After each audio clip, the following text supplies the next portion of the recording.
Bonjour chez vous, bienvenue sur notre plateau. Je suis ravie de vous retrouver aujourd'hui encore. Aujourd'hui, notre thème du jour est la prophétie, un des langages de Dieu. Et aujourd'hui, c'est Joël qui va nous apporter la pensée du jour. Ensuite, dans Pasteur, j'ai une question, Michael répondra à la question « Quelle est la différence entre un don de prophétie et le ministère prophétique ?» Et nous terminerons avec la rubrique Culture et médias. Annabelle va nous présenter le livre Lumière prophétique de Joel Spinks, ici présent. Voilà, vous connaissez le programme, je vais retrouver les chroniqueurs.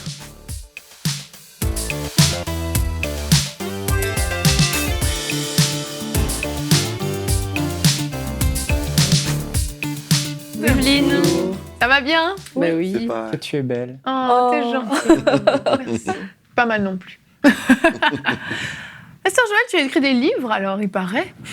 Il paraît. Il paraît. Tu vas nous présenter ton livre tout à l'heure avec Annabelle. Avec on plaisir. se réjouit de ça.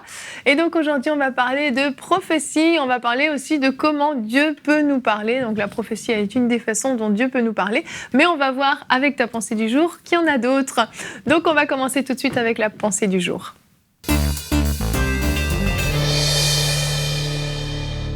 Le thème de ta pensée aujourd'hui, c'est comment Dieu nous parle-t-il ? Et oui, c'est une bonne question. Et puis, je sais qu'il y a plusieurs personnes qui veulent savoir justement, est-ce que Dieu peut me parler aujourd'hui? Et la réponse tout de suite, j'aimerais vous dire oui, absolument. Dieu veut vous parler. Il a déjà parlé dans sa parole, mais il veut vous parler aussi dans votre esprit. Et j'ai rencontré plusieurs chrétiens, en fait, qui m'ont dit, moi, j'ai du mal à entendre la voix de Dieu. C'est vraiment difficile pour moi. En fait, Dieu ne me parle jamais. Souvent, il y a des chrétiens qui m'ont dit ça.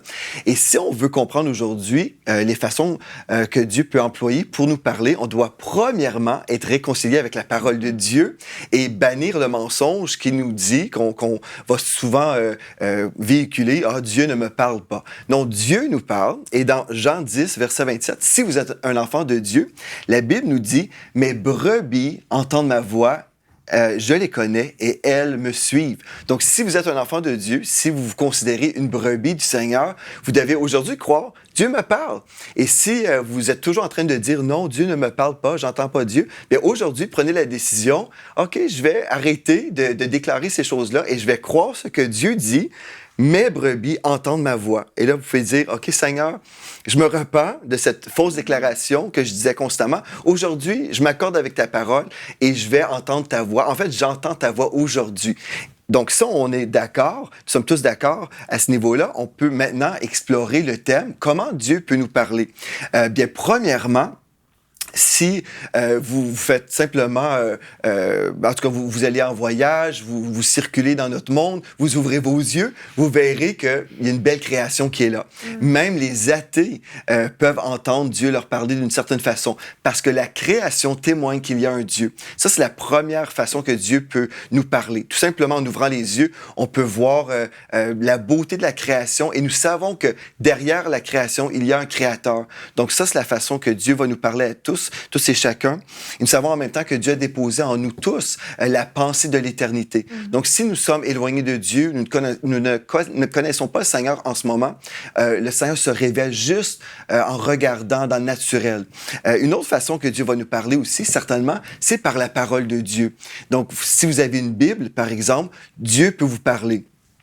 Certainement, c'est une parole qui a été écrite pour tous les hommes. Nous pouvons ouvrir la Bible et vraiment le message d'amour est là pour chaque enfant de Dieu. Mais en même temps, si vous êtes à la recherche de la volonté de Dieu pour votre vie, vous pouvez prier et demander à l'Esprit de Dieu. Par exemple, vous avez une question, vous pouvez dire « Seigneur, parle-moi ». Et l'Esprit de Dieu peut vraiment vous donner une réponse à partir du texte biblique. Je me souviens, il y a quelque temps, je priais, je disais, Seigneur, je dois prendre une décision, mais en ce moment, je suis incertain. Parle-moi, Seigneur Dieu. Et dans mon esprit, j'ai entendu une référence biblique. Tout simplement, une référence Et puis, j'ignorais, moi, en fait, le texte. Donc, je suis allé dans ma Bible. Et puis là, j'ai découvert la réponse exacte que j'avais besoin. Donc, Dieu peut nous parler certainement par la parole de Dieu. Donc, un message général pour tous les hommes, mais aussi des rémas personnels où Dieu, le Saint-Esprit, nous révèle son cœur pour nous et nous donne des réponses. Donc, c'est tellement merveilleux. Donc, la création, la parole de Dieu. Ensuite, par l'Esprit de Dieu. Si vous êtes un enfant de Dieu, bien l'Esprit de Dieu habite votre esprit et il veut vous parler. En fait, il a des choses à vous communiquer, mais souvent, nous sommes tellement distraits, n'est-ce pas? Peut-être on est toujours distrait par la radio, la télévision, mais on peut s'arrêter et dire, OK, Seigneur, parle-moi. Et la voix de Dieu, c'est une voix merveilleuse, une voix rassurante. Dieu nous dirige toujours par la paix et dans la joie. C'est ça qu'on retrouve dans Ésaïe 55 et au verset 12. Donc, l'Esprit de Dieu va nous parler certainement. Il y a plusieurs chrétiens, en fait, qui sont là, qui ne réalisent pas que l'Esprit de Dieu est vraiment là pour parler. Donc, ils vont mettre des toisons. Par exemple, j'ai déjà entendu l'histoire d'un jeune homme qui disait « Bien, Seigneur, si tu veux que je marie telle femme à l'Église, je prie qu'elle arrive à l'Église dans un vêtement rouge. » Donc, on va mettre ça devant le Seigneur. Et puis, cette journée-là, elle arrive avec un vêtement rouge. Donc, c'est forcément mon épouse. Mais ça, c'est dangereux parce que l'ennemi peut également travailler dans les circonstances extérieures. Donc, Dieu ne nous appelle pas aujourd'hui à être dirigés par les facteurs extérieurs, mais nous devrions être dirigés par l'Esprit de Dieu. Et puis, voilà, ça, c'est une autre façon. Donc, l'Esprit de Dieu va nous parler dans notre esprit. Ensuite, Dieu peut nous parler par des visions. J'ai remarqué dans le monde chrétien, souvent les gens ont peur de dire « j'ai eu une vision ». C'est comme s'il y a une phobie à ce niveau-là, parce qu'on s'imagine, bien, si j'ai une vision, je prétends être super spirituel. Non, l'Esprit de Dieu nous parle par des images. Vous pouvez remplacer le mot « vision » par « image », et c'est souvent ce qu'on fait, ce que j'ai remarqué. J'ai eu cette image. En fait, vous avez une vision. Il y a tout type de visions, et j'en ai déjà mentionné dans un livre qu'on va mentionner aujourd'hui, toutes sortes de types de visions, soit une vision ouverte, une vision dans notre cœur. Bref, Dieu va nous parler par des images. Il va aussi nous parler par des rêves. Vous pouvez avoir un songe et Dieu vous parle clairement. Par exemple, mon épouse Mathilde avait eu un songe qu'on était pour habiter un jour en Alberta. Et puis, à l'époque, quand elle s'est réveillée, me racontant son histoire, son rêve, j'ai dit, c'est un rêve de pizza. Mais Dieu était dans ce rêve. Dieu nous avait parlé, il avait révélé notre destinée à partir d'un songe. Donc, c'est une autre façon que Dieu peut nous parler. Une expérience d'extase aussi. Oui, Pierre a reçu une visitation comme ça. Il est tombé en extase dans Actes 10:10. Donc, vous pourrez lire à la maison si vous souhaitez. Mais c'est une autre façon que Dieu peut nous parler, certainement. Il peut nous parler par des anges aussi. On peut voir que Philippe a entendu une parole prononcée par un ange concernant où il devait se déplacer, là où il a rencontré l'eunuque, l'Éthiopien, qui a été sauvé à ce moment-là. Donc, Dieu a utilisé un ange pour parler à un de ses serviteurs. On peut aussi entendre sa voix audible. Moi, je n'ai jamais eu la grâce d'entendre la voix de Dieu d'une façon audible, mais je sais que c'est possible. On peut avoir une visitation du Seigneur, voilà une autre façon. Et même un message en langue dans une église, quelqu'un peut parler au nom de Dieu dans un langage inconnu, et là, toute l'attention de l'assemblée est sollicitée, et là, il va y avoir l'interprétation de ce message où on reçoit une parole de Dieu. Parce que la prophétie, en fait, implique la parole de Dieu qui va couler d'une personne, et puis voilà, le peuple de Dieu est édifié, consolé, exhorté. Et c'est merveilleux. Donc, Dieu peut employer toutes sortes de façons pour nous parler. Et puis, j'ai énuméré juste quelques points. Il y a plusieurs autres façons aussi que Dieu peut nous parler. C'est vraiment excitant parce que nous avons un Dieu vivant qui nous parle aujourd'hui et il nous révèle son cœur et puis c'est absolument merveilleux. Amen. Merci, Pasteur Joël. De rien. C'est vrai, quel privilège on a de pouvoir entrer comme ça en relation avec Dieu, en communication avec Dieu. Moi, je me souviens quand j'étais toute petite et mes parents me lisaient la Bible imagée, toutes ces histoires, et puis on voyait que Dieu parlait avec Moïse, avec un buisson, etc. Puis je me souviens vraiment me dire, en me couchant le soir plusieurs fois, mais dans l'Ancien Testament, c'était tellement mieux parce qu'on pouvait parler avec Dieu. Pourquoi maintenant on peut plus? Moi, dans mon raisonnement de petite fille, ça me dépassait. Mais on peut, et on peut encore plus. C'est d'autant plus accessible, d'autant plus facile aujourd'hui parce que le Saint-Esprit de Dieu habite en nous et on a vraiment une connexion, une ligne directe avec Dieu, en fait. Donc, je trouve que c'est extraordinaire et c'est vrai que tu as cité plusieurs façons. Et puis, c'est ça. Nous, comme je je l'ai dit au début, on va parler surtout de la prophétie aujourd'hui. Et les derniers points que tu as cités qui concernaient l'interprétation en langue, les visions, les images, comme tu l'as dit, c'est des façons dont Dieu nous parle pour qu'on puisse être nous-mêmes une source d'encouragement pour les gens qui nous entourent. Et Anne, avant l'émission, tu nous partageais une petite anecdote à ce niveau-là qui est arrivée dans une église dernièrement, c'est ça? D'ailleurs, je vous encourage à aller l'écouter. C'est dans une prédication récente de Samuel Peter Schmidt, du pasteur Samuel Peter Schmidt de La Porte Ouverte, où il parlait justement du parler en langue. Et puis d'ailleurs, je crois que c'est le thème de sa prédication sur le parler en langue. Et il donnait un témoignage qui s'est produit dans son église apparemment. Et je voudrais pas oublier certains détails, mais en tout cas, c'est ça. Il y a eu tout d'abord un premier message en français qui disait voilà que, en grosso modo, Dieu confirme ton appel missionnaire et puis justement tu es appelé dans le pays dont la langue est la langue du message qui suit. Et là, quelqu'un prie en langue et quelqu'un s'est levé au fond de l'église en disant c'est la langue de mon ethnie. C'était un monsieur qui venait d'Afrique. Et j'ai dit Dieu parle comme ça de certaines manières, pas toujours de cette manière-là. La Bible dit Dieu parle tantôt d'une manière, tantôt d'une autre, et on n'y prend point garde. Dans l'église, il peut y avoir toutes sortes de moyens où Dieu parle. Récemment encore, ma fille me disait que dans l'église, il y avait quelqu'un qu'on connaît, qui est qui n'a pas fait de grandes études, on va dire, et qui ne parle pas hébreu, mais ma fille connaît l'hébreu, et elle a entendu la prophétie, le parler en langue, qui était de l'hébreu biblique, et la personne qui a interprété après a interprété impeccablement ce qui venait d'être dit en hébreu alors que biblique. Ni l'une ni l'autre ne parlait hébreu. Non, c'est des gens vraiment qui parlent absolument pas hébreu. Et puis, elle me disait, ce qui est encore plus frappant, elle c'est une linguiste, et elle m'a dit, maman, la personne qui a parlé en hébreu biblique a parlé avec un accent impeccable et avec un son qui n'existe pas en français, qui est une gutturale qui est typique des langues sémitiques. Et elle dit c'est rare quelqu'un qui a un palais français qui arrive à sortir ça. Et quand elle a donné le don en langue, c'est sorti impeccable. C'est plus elle qui parlait, quoi. Non. Et puis elle m'a dit c'était ça. Elle m'a dit l'interprétation c'était impeccablement ça. C'était sur la sainteté de Dieu, saint et l'éternel. Et elle a dit c'était pile poil ce que la personne venait de dire. Waouh. Donc on le sait, mais quand on le vit, c'est tellement plus excitant. Ben oui, c'est sûr. La prophétie, c'est vraiment un moyen dont Dieu se sert beaucoup dans l'Église. Et puis souvent, on retient même des fois des prophéties qu'on peut avoir parce qu'on se dit est-ce que vraiment c'est bien de Dieu, etc. Et on peut regarder tout de suite notre sondage du jour. On a demandé aux internautes aimez-vous recevoir des prophéties pour vous-même? Vous êtes 72% à avoir répondu oui, 24% ça dépend de la prophétie et 4% non, ça me met mal à l'aise. C'est vrai que ça peut des fois être un petit peu gênant. Mais comme tu dis, c'est marquant la prophétie et Paul dit que ça dévoile le cœur des hommes.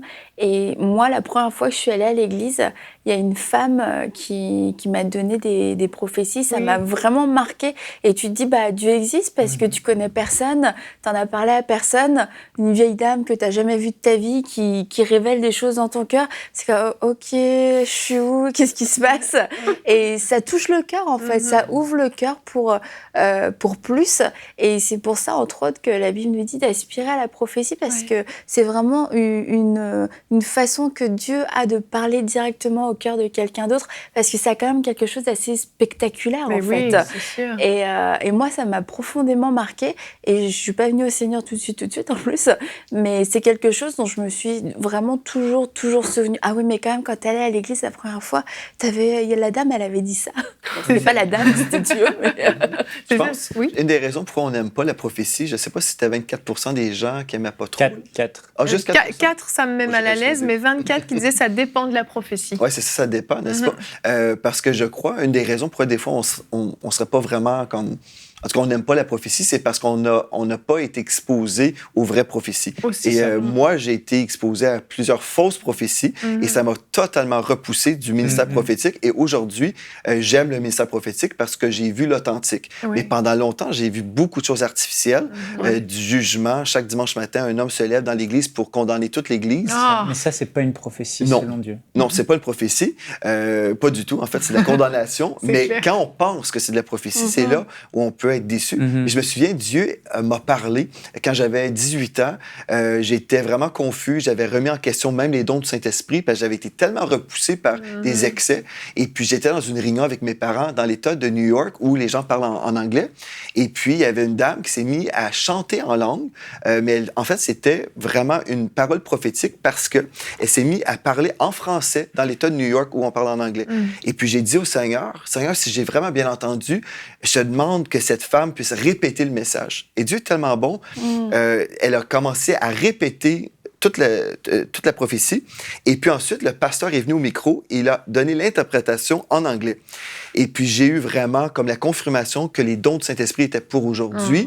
Et en tout cas, j'ai été vraiment béni. Donc, c'est semblable un peu, sauf que c'est pas l'hébreu, c'est du français. Mais c'était vraiment touchant un pour moi. New-Yorkais qui parle français, c'est extraordinaire aussi quand même. Mais j'avoue que moi, le premier témoignage que j'avais entendu par rapport à ça, c'était dans un camp de vacances en France où le concierge portugais avait prophétisé en anglais alors qu'il parle pas un mot d'anglais. Et ça fortifie tellement la foi quand on voit que ça arrive. Parce que au début, comme tu dis, on est exposé aussi à du frelaté, à du n'importe quoi. Et malheureusement, ça fait du tort parce que ça va dégoûter certains de la prophétie en disant de toute façon, c'est que du n'importe quoi, c'est du blabla globi-boulga. Et en fait, quand on se retrouve confronté à des manifestations qui sont indiscutables, cette personne-là parle pas hébreu et elle va te sortir un truc en hébreu impeccable ou celle-là va parler en anglais alors qu'elle a jamais dit yes ou no de sa vie. Là, ça vient te chercher au plus profond de toi en disant c'est vrai, Dieu parle. Exactement. Et c'est pas... Oui, il y a beaucoup de frelaté, mais il y a du vrai. Et je pense que c'est vraiment important, on parle de ce sujet, que les églises et les leaders qui nous écoutent puissent laisser une grande place à la prophétie dans l'église. Parce que l'apôtre Paul, à son époque, disait « Moi, c'est bien de parler en langue dans l'église, mais je préfère que vous prophétisiez. Parce que la prophétie, elle est là, la vraie prophétie, c'est pas ces condamnations, ces paroles de jugement. La vraie prophétie, c'est écrit dans Corinthiens 14, ça édifie, ça exhorte, ça console, ça fait du bien. Et quand on laisse cette place à l'Esprit de Dieu dans l'Église, là, le Seigneur va vraiment parler. Et il y a des frères et sœurs qui vont être remplis du Saint-Esprit. Et quand ils vont être remplis du Saint-Esprit, ils vont se mettre à prophétiser, à déclarer des choses qui font du bien. Enseigne-moi est né grâce à 2 prophéties. Entre autres, Philippe, mon premier pasteur, qui a prophétisé. Dans 1 mois, il va se passer quelque chose. Après, je me retrouvais dans 1 mois dans une église, une grande église de 2000 membres. Et là, le pasteur m'a pointé du doigt, j'étais tout au fond. Il a dit, tu n'es pas de la région, tu vas rentrer chez toi, mais Dieu va t'ouvrir les yeux. Je suis rentré le soir, mes yeux se sont ouverts, j'ai reçu la vision d'enseignement.com.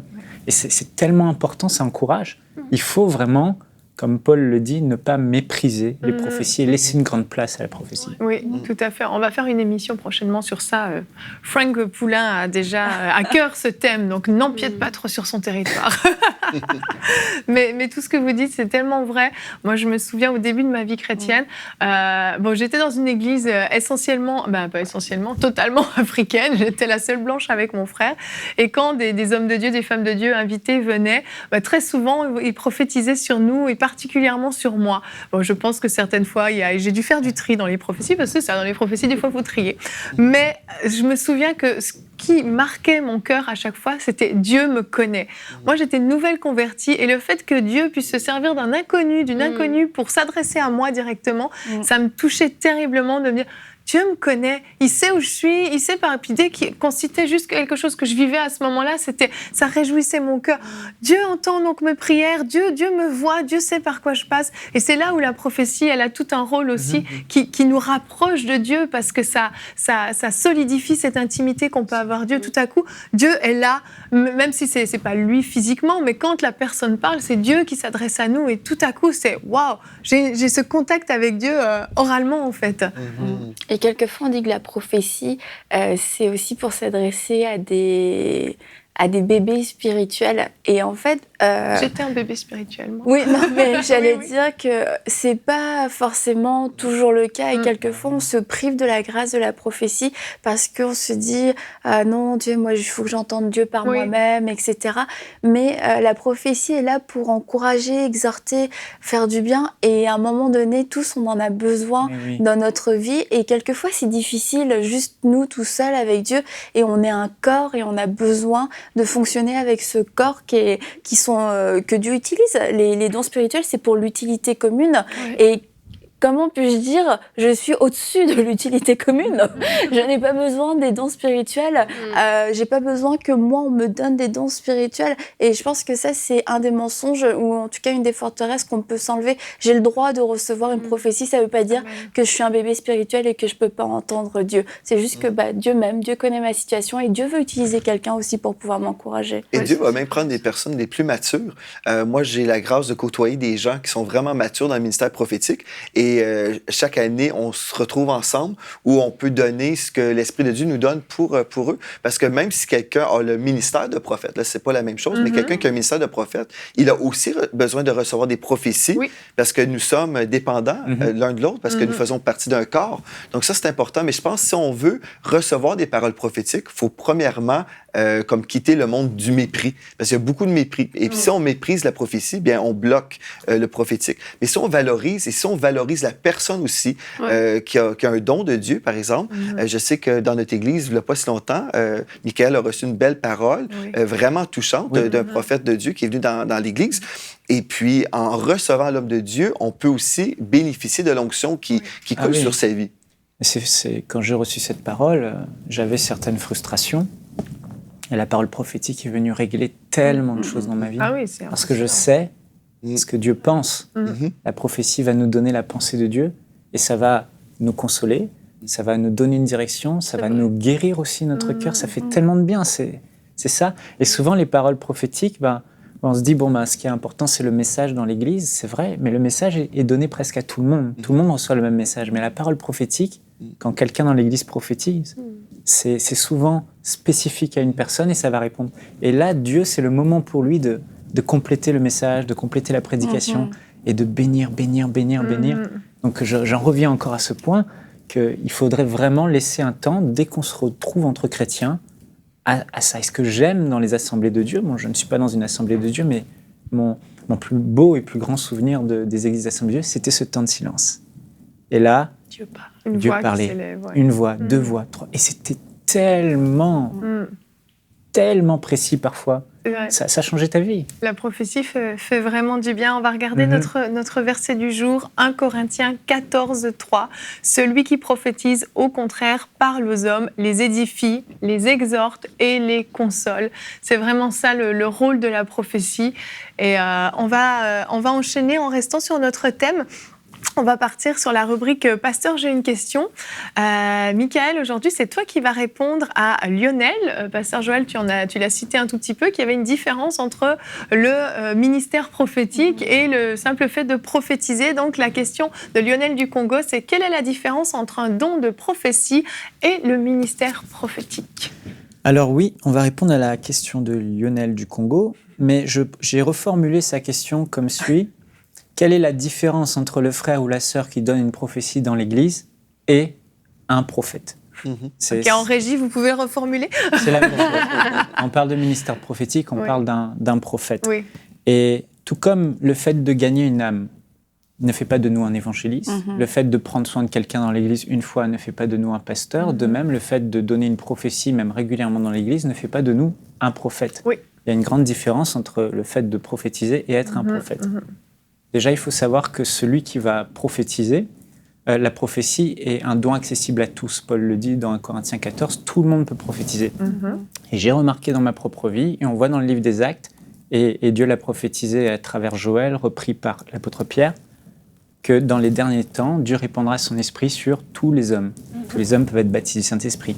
Et qu'est-ce qu'il dit ? Vos jeunes gens prophétiseront, vos vieillards auront des songes, etc.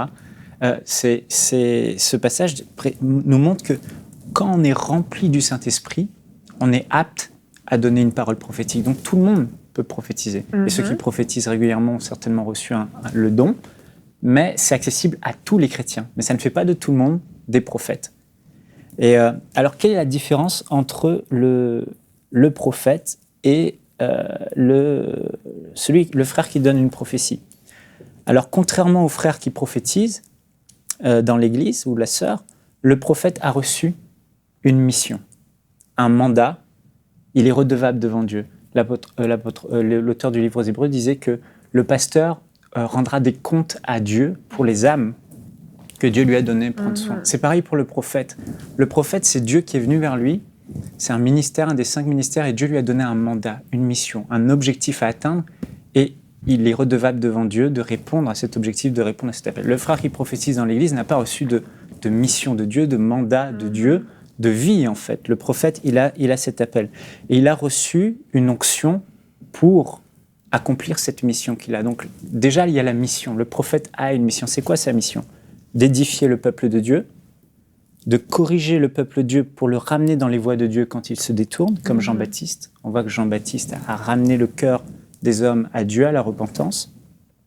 3e point, c'est d'amener l'Église en général avec un grand E, l'Église locale aussi dans sa globalité, dans une direction particulière selon le message qu'il reçoit de Dieu.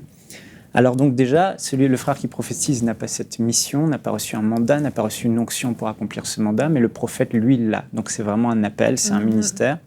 La deuxième chose, c'est l'autorité du prophète. Le frère qui prophétise ou la sœur qui prophétise dans l'Église n'est pas une autorité spirituelle et n'a pas le poids spirituel dans sa parole de pouvoir retrancher des choses et de pouvoir établir des choses. Le prophète, lui, a le droit. Le prophète qui est dans l'Église, il a le droit de parler sur les leaders. On voit dans la Bible, Paul, Agabus, il est venu vers Paul et il a parlé dans la vie de Paul. Un frère dans l'Église n'a pas le droit, là, de prophétiser ou une sœur et de parler directement aux leaders en retranchant des choses. Voilà, maintenant l'Église va aller dans telle direction, maintenant Dieu va faire ça. C'est pas l'autorité et Dieu est un Dieu d'ordre et Dieu va faire les choses. Par contre, Dieu peut utiliser le prophète, le ministère du prophète pour amener une Église locale, voir l'Église avec un grand E dans une direction. Et on a souvent tendance à limiter le prophète à celui qui va donner des prophéties sur l'avenir, etc. Mais c'est plus que ça. Jean-Baptiste n'a pas fait de miracles. Et on dit souvent les prophètes font des miracles, mais il avait un puissant message. Et ce qui caractérise le prophète, c'est la puissance et l'autorité qu'il y a dans ses paroles. Et la parole du prophète a touché l'ensemble du peuple pour ramener le peuple à Dieu. Donc il y a cette notion d'autorité, il y a cette notion de pouvoir parler aux leaders, et il y a aussi le 3e point, c'est que le prophète va recevoir souvent un message global, un message pour l'Église locale, un message pour l'Église avec un grand E, à travers les livres qu'il écrit, les messages qu'il diffuse, les prédications qu'il fait. Alors que le frère qui va prophétiser ou la sœur qui va prophétiser dans l'Église, c'est souvent spécifique pour une personne, 2 personnes. Voilà. Donc c'est 3 points qui différencie un prophète de celui qui prophétise dans l'Église. Il y a sûrement plein d'autres choses à dire. Merci beaucoup. Mais non, c'était super clair comme réponse. Merci. Ouais. Donc, vous l'aurez compris, ce n'est pas parce que vous avez prophétisé une fois que vous êtes prophète. Et un prophète n'est pas non plus un voyant ou je ne sais quoi, un diseur de bonne aventure. C'est vrai, on s'attend à un prophète vient dans l'Église. Forcément, il va me dévoiler mon avenir, je vais tout savoir. Ben non, pas forcément. Merci beaucoup. On va continuer avec la rubrique Culture et Médias.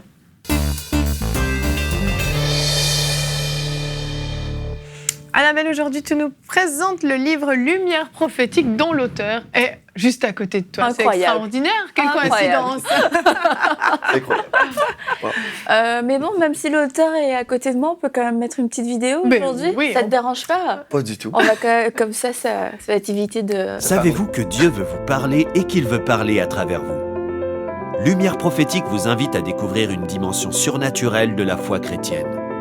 Ce livre, inspiré par les Saintes Écritures et illustré par des expériences vécues, vous permettra de reconnaître et identifier la voix de Dieu, discerner comment Dieu parle aujourd'hui, comprendre ce que sont les prophéties, les visions et les songes, distinguer quels sont les blocages à la vie surnaturelle, savoir comment employer les paroles prophétiques, découvrir ce que sont et comment fonctionnent les dons du Saint-Esprit, grandir dans le ministère surnaturel.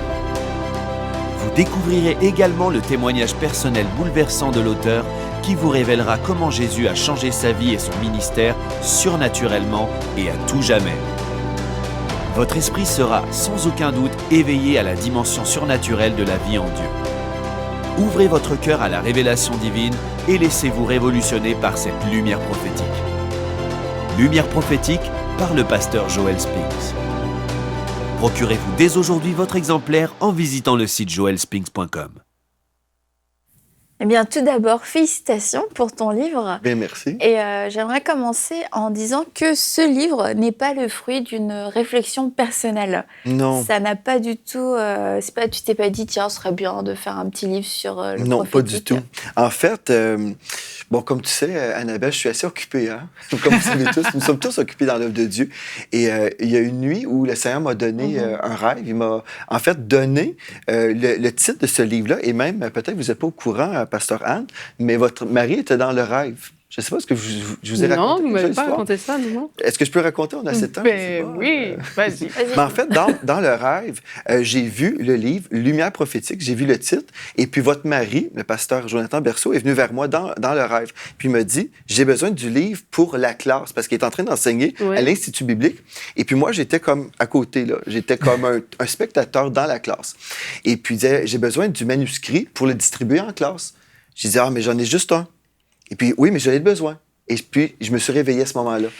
Et puis, j'ai dit, OK, Seigneur, tu veux que j'écrive un livre sur le ministère prophétique? Pour le donner à Jonathan Berceau. Ouais. Et je pense que je ne l'ai jamais remis. Bravo! Et là, on a besoin d'une interprétation.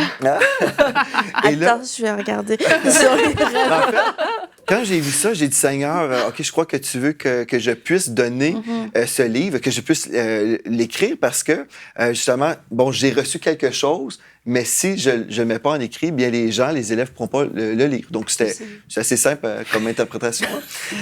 Mais voilà, ça fait que ce livre-là a été relâché ou sorti cette année. Et puis, là-dedans, je parle de toutes sortes de choses, des choses personnelles que j'ai vécues dans la présence de Dieu, mais aussi j'explique un peu, comment fonctionnent les dons du Saint-Esprit, parce qu'il y a des gens qui n'ont aucune connaissance à ce niveau-là. Donc, D'ailleurs, ton livre s'appelle Lumière prophétique et surnaturellement visitée. Pourquoi surnaturellement visitée? Bien, parce que je raconte une expérience que j'ai vécue avec Dieu en 2004. J'étais dans une réunion en Alberta, comme vous avez vu dans la publicité. J'étais là, et puis devant 1000 personnes, on a prophétisé sur moi, disant Joël, t'es pas venu ici pour rien, c'est la parole. Et puis comme la prophète de Dieu a prophétisé sur moi, j'ai ressenti comme de l'électricité. C'est comme si je me faisais frapper par la foudre, là, et puis je suis tombé par terre. Et j'ai été immobilisé cette journée-là, 5 heures, où j'ai été ravi en esprit concernant mon appel pour le peuple francophone. Et autrefois, moi, j'étais pas du tout intéressé par le monde francophone. C'est pas que j'aimais pas les Français ou les francophones, c'est juste que j'avais pas un cœur du tout pour la francophonie. J'étais investi dans le monde anglophone et puis je pensais je vais poursuivre dans cette direction-là. Mais Dieu, en 2004, m'a révélé qu'il n'avait pas oublié la francophonie et puis il voulait que je m'investisse pour rejoindre ce peuple-là. Et je suis là aujourd'hui avec vous. T'as obéi, apparemment. Ouais. Et dans ton livre, comme dans ton rêve, c'est vraiment un manuel, en fait. Ouais. Moi, quand j'ai lu ton livre, je me suis dit, c'est bien pour deux sortes de publics. Premièrement, pour les gens qui veulent aller plus loin, qui veulent en savoir plus et expérimenter plus, mais aussi pour les gens qui sont peut-être aussi un petit peu réticents au niveau de tout ce qu'on appelle prophétique et au niveau de tout le surnaturel. Et tu as d'ailleurs un chapitre qui s'appelle « Démystifier le prophétique ». Et je crois que ce livre vraiment démystifie beaucoup de choses avec des versets bibliques parce que ça se veut être quand même une étude biblique. Ouais. T'es sérieux? Ouais. En fait, Annabelle, dans mon rêve, même vous voyez, il y a des petits onglets ici comme ça. Dans mon rêve, j'ai vu la couverture, j'ai vu les onglets. Je savais qu'on devait diviser le livre comme ça, que ça soit comme un manuel, justement. Et puis, si on se recherche, comment recevoir ou discerner les paroles prophétiques. Bon, voilà. Là, on se promène dans le livre comme ça. Et puis, c'est vraiment comme un outil qu'on peut utiliser et revenir par après. Mais comme tu dis, c'est une étude biblique, mais il y a toujours des illustrations pour que les gens puissent comprendre que c'est pas juste des choses qu'on va connaître mentalement, mais on peut aussi appliquer les choses qu'on va apprendre. Et puis, il y a des personnes, justement, lorsqu'ils ont lu le livre, ils ont été activés dans les dons spirituels. On a reçu des témoignages, justement, des personnes qui étaient intéressés et puis ont eu cette soif-là et puis ont commencé à vivre des choses et donner des paroles prophétiques. C'est pour ça, comme on a parlé, on veut vivre le prophétique, on veut vivre vraiment la bonne sorte, là, si on veut. Mais il faut connaître comment Dieu nous parle, comment les dons spirituels fonctionnent. Et ça, c'est mon rêve pour notre Église locale, qu'on puisse vraiment connaître, mais non seulement le connaître d'une façon intellectuelle, mais qu'on puisse le vivre. Donc, mais il faut commencer à la base. Et puis, je pense que ça, c'est un outil là, de base. Oui, puis en plus, tu parles des dons spirituels, mais ce qui est aussi vraiment intéressant dans ton livre, c'est qu'il n'y a pas que les dons spirituels, il y a toutes sortes de manifestations surnaturelles qu'on peut vivre, et du coup, ça ne nous limite pas du tout. Au contraire, tu as dit le mot activer, je pense que ça active quelque chose dans la vie des gens. Ça te donne une soif. Tu lis les récits de ta visitation. Bah, tu les lis, oui. Moi, je les lis. Et vraiment, ça donne soif. On se dit, waouh, j'ai envie de lire ça, j'ai envie de vivre ça. Tu dis, Seigneur Jésus était avec moi dans cette rivière scintillante de toute beauté. Nous sommes ensuite sortis, avons fait une longue marche sur un chemin pavé d'or.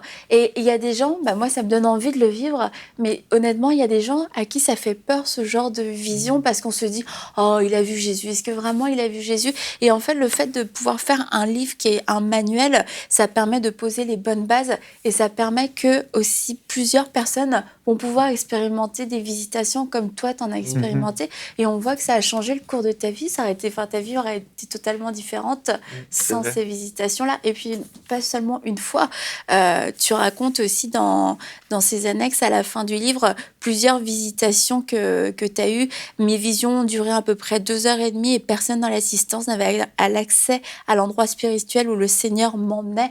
Et on se dit quel privilège de pouvoir avoir un tête-à-tête avec Jésus. C'est plus que est-ce qu'on peut prophétiser, est-ce que ceci, est-ce que cela. C'est ce livre-là, je crois que il va faire un dépôt en moi pour pouvoir expérimenter le surnaturel de Dieu et pour pouvoir vivre ce tête-à-tête, ce face-à-face que toi-même t'as vécu. Gloire à Dieu. Et donc le livre est disponible sur joelspinks.com pour 15€. Donc oui, offrez-le vous et offrez-le à vos amis. Et vraiment félicitations pour ton livre. Gloire à Dieu. Ton livre réconcilie avec le prophétique et puis ça ouvre le cœur au prophétique. Et quand tu ouvres ton cœur, ça te donne soif. Finalement, tu commences à vivre le prophétique. Amen. Gloire à Dieu. Merci Annabelle. Merci à toi d'être venue nous présenter ton livre. Merci beaucoup. Plaisir. Un bon livre, on l'a chez nous. Moi, j'aime beaucoup le titre, entre parenthèses. J'aime beaucoup. Je ne peux pas prendre aucun crédit. Non, je sais, mais je l'aime beaucoup. Un très bon titre. Gloire à Dieu, gloire à Dieu. La prophétie, donc, c'est quelque chose que Dieu veut qu'on se serve. Je pense qu'on ne le redira jamais assez, l'importance de la prophétie, à quel point le cœur de Dieu est attiré par ça et veut se servir de ça pour pouvoir édifier son peuple. Dieu veut vraiment se servir de vous au travers de la prophétie. Il veut que vous soyez un instrument pour pouvoir édifier le peuple, pour pouvoir encourager, pour pouvoir consoler, comme on l'a dit. Donc, je vous invite vraiment chez vous à pouvoir ouvrir votre cœur, à vous procurer ce livre aussi si vous ne l'avez pas encore. Vraiment, ça va vous donner un outil extraordinaire dans vos mains pour que le Seigneur puisse se servir de vous dans la prophétie, dans ce domaine-là, pour que vous puissiez vraiment encourager les gens. Le témoignage, vraiment, c'est un témoignage qui est puissant et la plupart des dépôts que Dieu fait dans notre vie, c'est par le témoignage des autres. Et c'est vraiment quelque chose à pas négliger. Et là, il y a une perle là. Alors, je vous encourage vraiment à le lire. Oh, amen, amen. Gloire à Dieu. Bon, on va se retrouver demain. Demain, nous allons parler de « Je veux faire ta volonté, Seigneur ». Oui, on veut faire la volonté de Dieu. Et nous allons répondre à la question du sondage. Trouvez-vous qu'il est difficile de faire la volonté de Dieu? N'oubliez pas d'aller répondre à notre sondage sur notre page enseigne-moi.com-sondage ou sur notre page Facebook Bonjour chez vous. Et demain, nous aurons la rubrique C'est mon histoire dans laquelle nous avons reçu les pasteurs Christine et Pierre Beumier. Voilà, on se retrouve demain et bonjour chez vous.